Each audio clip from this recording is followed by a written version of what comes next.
Good morning, fellow golfers. It's Mark here, the Techie Golfer. I wanted to do a video about a roundup of my season, my first golfing season at a course with a handicap, playing in competitions. Because we're at the end of that season now, there are no more competitions left that are qualifying for handicap purposes. In fact, at Pleasanton Golf Club, there is a lot of work taking place on some of the holes 1, 2 and 3, and a few of the other ones, which means that the course is going to be a little bit shortened over the winter period to hopefully make some massive improvements for next season, which I'm already looking forward to.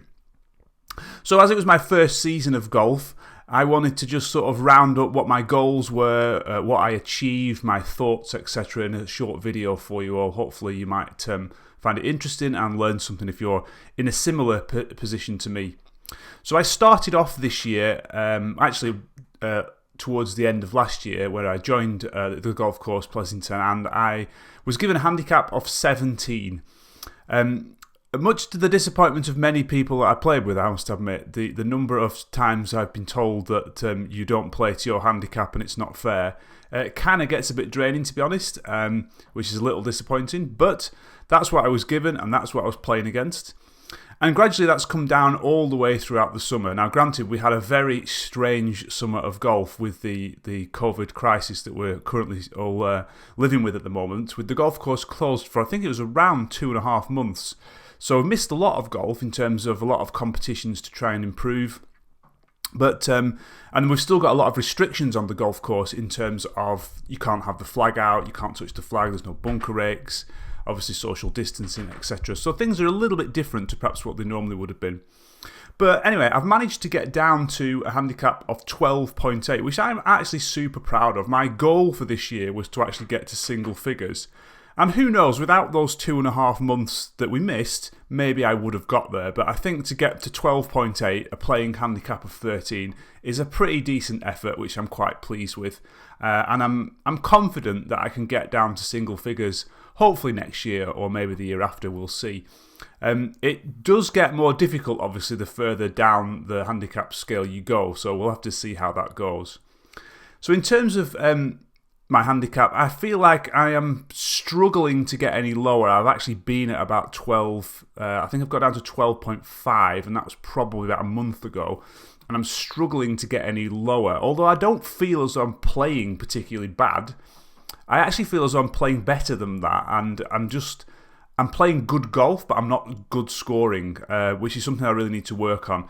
Maybe it's decisions that I'm making on the course that are causing problems, something that I probably need a lesson on and looking at that in more detail, just to try and make sure that when I'm hitting good shots, I'm actually making good scores, which is obviously then going to bring my handicap down.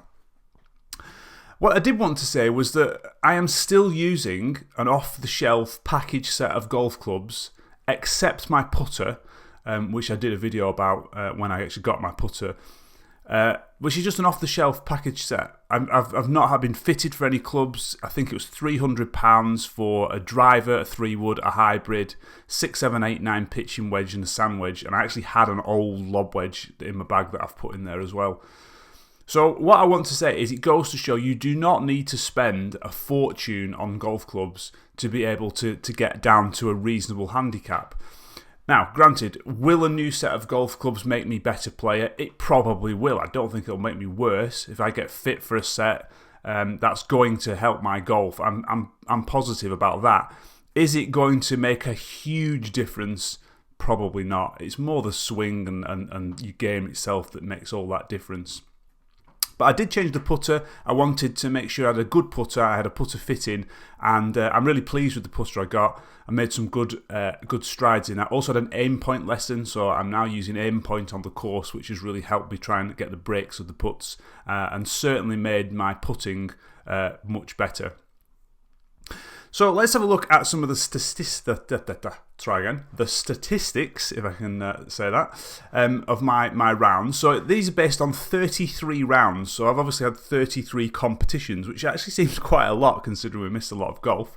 And these are my stats there. So as you can see, my highest score, unfortunately, has been a 10. I remember that round on the 17th. Really difficult hole is the 17th at Pleasanton, or I think it is. Very narrow corridor to drive the ball in. You've got a road all the way down the right-hand side. which goes across the front of the green, which is extremely narrow entrance. You're probably talking 10 yards to hit. Bunkers left and right of the green, so I think it's the most difficult hole in the course, and this shows out with my first hardest hole. I've got a 10 as my highest score. Lowest score has been a 2. I've got a couple of 2s on some of the par 3s. Some of the 12. Almost got a hole in one. I think it was about 3 foot away on the 8th. And I was probably about 5 or 6 feet away on the 12th the other day, which was nice. And then if we look at the actual scoring averages, so I have scoring 3.7 on par 3s, nearly 5 on par 4s, which is a little bit disappointing, and 5.8 on par 5s, which actually surprises me because I feel as though I score well on par 5s. I can usually get there in 3, obviously if I keep it in play, and then 2 putts is a 5. So I'm kind of surprised that's so high, but obviously that's probably because I've had some shockers on some of those holes, which is inevitable, I guess. So yeah, that's my golfing year, and hopefully I'm going to carry that on next year. I sit here with a really bad back, which is nothing to do with golf, so that's going to curtail my golf for a few weeks, and I'm really looking forward to getting back out. Can't wait for the next summer to get on with it and try and get that handicap down to single figures. If you want to follow my journey on here and you want to encourage me along, then feel free to like this video. Leave me a comment below. How are you getting on with your golf? What have you done this summer? Are you in a similar position to me? And do consider subscribing to this channel if you want to follow along with my journey. Anyway, until next time, I will see you shortly.